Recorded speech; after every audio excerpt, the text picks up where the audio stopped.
ఆంధ్రప్రదేశ్ రాజధాని అమరావతిలో మరో ప్రముఖ వైద్య సంస్థ అడుగుపెట్టనుంది. వైద్య రంగంలో అత్యాధునిక సేవలు అందిస్తూ ఖ్యాతి గడించిన కిమ్స్ ఇప్పుడు అమరావతిలోనూ అడుగుపెడుతోంది. 25 ఎకరాల్లో రూపుదిద్దుకోబోతున్న కిమ్స్ ఆసుపత్రి విశ్వవిద్యాలయానికి సీఎం చంద్రబాబు ఇవాళ భూమి పూజ చేయనున్నారు. ఇప్పటికే బసవతారకం క్యాన్సర్ ఆసుపత్రి పనులు అమరావతిలో ప్రారంభమవగా కిమ్స్ రాకతో వైద్య రంగం విస్తరణకు మరింత దోహదపడనుంది.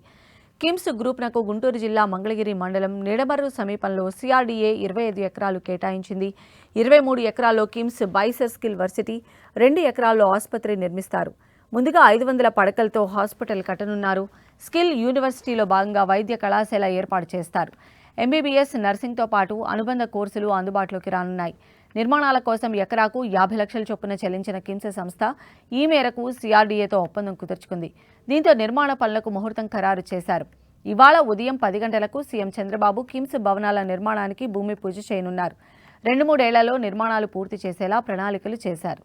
రాజధాని అభివృద్ధిలో వైద్య సంస్థలు కీలకం కానున్నాయి. అమరావతిలో ఇప్పటికే బసవతారకం క్యాన్సర్ ఆసుపత్రికి భూమి పూజ చేసి పనులు కూడా మొదలుపెట్టారు. ఇప్పుడు విజయవాడ బైపాస్కు జాతీయ రహదారికి సమీపంలోనే ప్రతిష్టాత్మక కిమ్స్ రావడం వైద్య రంగ విస్తరణకు దోహదం కానుంది. తద్వారా రాజధాని ప్రాంతవాసులు, చుట్టుపక్కల ప్రజలకు వైద్య సేవలు అందుబాటులోకి వస్తాయి.